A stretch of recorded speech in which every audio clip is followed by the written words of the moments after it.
දැනුම් සොයන්නන්ගේ තෝතැන්න වන විශ්මදොරට YouTube නාලිකාවට අදත් හැම කෙනෙක්වම ආදරයෙන් එකතු කරගන්නවා. ලෝකේ ජීවත්වන මිනිස්සු වගේම ඒ අයගේ ආහාර රටාවනුත් හරිම විවිධාකාරයි. කෙනෙක්ට අතිශයින් රසවත් ආහාරයක් තවත් කෙනෙක්ට බොහොම අප්‍රියජනක වෙන්න පුළුවන්.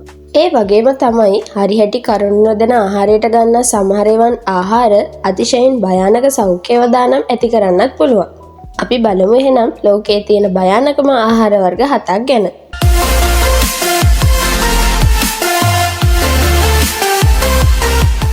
අංක 1. ෆුගු. එහෙමත් නැත්නම් පෆර් ෆිෂ් කියන්නේ මේ ලෝකයේ තියෙන භයානකම කෑම අතරින් ඉහළින්ම තියෙන ආහාරය කියලා කිව්වොත් අපි වැරදි නැති වෙයි. මහාරාන්තික විෂ වර්ගයක් වන සයනයිඩ් වගේ 1200ක ගුණ විෂක් ෆුගු මාළුවාගේ අන්තර්ගත වෙනවා. ඒ නිසා මේ මාළුවාව කෑමට පිළියෙල කරන්න විශේෂිත ක්‍රමවේදයකුත් තියෙනවා. එක්සත් ජනපදයේ තහනම් ආහාරයක් වන ෆුගු ජපානයේ තමයි බහුලවම ආහාරයට ගන්නේ. මේ මාළුවාව නිවැරදි ආකාරයට පිළියෙල කරන්න ඉගෙන ගන්න ජපන් සූපවේදියෙක්ට වසර ගණනාවක පුහුණුවක් අවශ්‍ය වෙනවලු. එහෙම වෙලත් වසරකට මේ ෆුගු විෂ වීමෙන් සිද්ධ වන මරණ ගණනාවක්ම ජපානයේ අදටත් වාර්තා වෙනවා. අංක 2. ඇකි. ෆුගු වගේම ඇමරිකා එක්සත් ජනපදයේ තහනම් වෙලා තියෙන අවදානම් සහගත ආහාරයක් තමයි මේ ඇකි පළතුර. මේ පළතුරේ නිජබිම වෙන්නේ ජමයිකාව. ඒ වගේම ජමයිකාවේ ජාතික පළතුර හැටියටත් මේ පළතුර සැලකෙනවා. හැබැයි මේ ඇකි පළතුර කියන්නේ හරිහැටි ඉදිලා නැති අවස්ථාවක කෑවොත් දැඩිසේ විෂ වෙන්න පුළුවන් පළතුරක්. මොකද නොඉඳුණු ඇකි ගෙඩි වල හයිපොග්ලයිසින් කියන විෂ වර්ගය ඇතුළත් වෙනවා. මේ පළතුරේ ඇටත් විෂ සහිතයි. විෂ ශරීරයේ ගත වුණොත් වමනය, කෝමා තත්ත්වය ඇති වෙලා මරණය වුණත් ළඟා වෙන්නට පුළුවන්. අංක 3. සන්නච්චි. සන්නච්චි කියන්නේ කොරියානු ආහාරයක්. මේ ආහාරය සකසන්නේ නක්සි කියන කුඩා බූවල්ලන් වර්ගයකින්. ඇත්තටම කියනවා නම් මේක ඇවිල්ලා බූවල්ලව අමුවෙන් පිළිගන්වන ආහාරයක්. බූවල්ලව මරපු ගමන් කුඩා කැබලි වලට කපලා තලතෙල් ඉහළ තමයි ආහාරය සඳහා පිළිගන්වන්නේ. නමුත් බූවල්ලාගේ අඬුවල තිබෙන ස්නායු ක්‍රියාකාරීත්වය නිසා මේ ආහාරය පිළිගන්වන මොහොත වෙනකොටත් ඒ අඬු කැබලි චලනය වෙමින් තමයි පවතින්නේ. අන්න ඒ නිසාම තමයි මේ ආහාරය භයානක එකක් බවට පත් වෙන්නේ.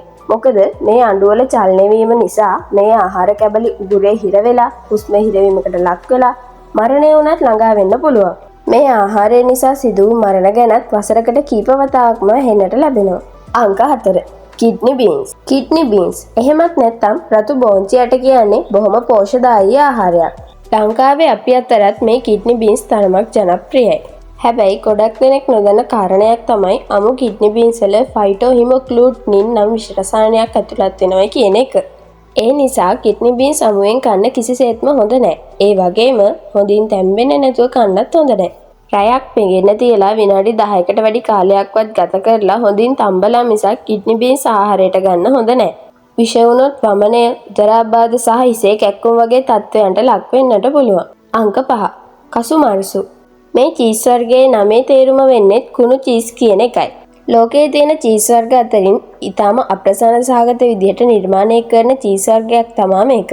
සාඩීනියාවේ සහ මධ්‍ය දරණයේ මුහුදේ පිහිටි දූපත්වල ජනප්‍රිය චීස් වර්ගයක් වන මේ කසුමාරුසු හදන්නේ බැටළු කිරි වලින් හදන චීස් වල පණුවන්ට වැඩෙන්නට දීලයි. කොහොම වුණත් මේ චීස් කෑමේදී පණුවන්වත් අපිට කැවෙන්නට ඉඩ තියෙන නිසා සමහර රටවල මේ ආහාරය තහනම් කරලායි තියෙන්නේ. අපිරිසිදු ක්‍රමවේදයකට සකස් කරන මේ චීස් මගින් නොයෙකුත් සෞඛ්‍ය අවදානම් ඇතිවීමට හැකිවීම ඊට හේතුවයි. අංක 6. රුබාබ්. ලංකාවෙත් නුවරඑළිය ප්‍රදේශයේ වගා කරන මේ එළවලු වර්ගයේ සමහර විට ඔබත් ආහාරයට ගෙන ඇති. මේ රුබාබ් වල කොළවල ඔක්සලික් නම් විෂක් පවතිනවා. ඒ නිසා මේ කොළ වැඩි ප්‍රමාණයක් කෑමෙන් ජීවිත අවදානම් වුණත් ඇති වෙන්නට පුළුවන් කියලායි කියන්නේ. හැබැයි සාමාන්‍යයෙන් මේවා ආහාරයට ගන්න අයට මරණය අත්පත් වෙන්න තරම් විෂ වෙන ප්‍රමාණයකට රුබාබ් කොළ කැවෙන්නේ නැහැ. ඒ වුණත් මේ රුබාබ් කොළ ස්වල්ප වශයෙන් ආහාරයට ගන්න කෙනුත් සෞඛ්‍ය ගැටලු ඇති වෙන්නට පුළුවන්.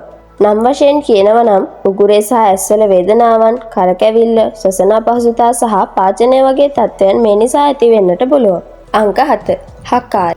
අයිස්ලන්ඩ් ජනතාව අතර ජනප්‍රිය මාළු වලින් හදන ආහාරයක් තමයි මේ හකාල් කියන්නේ.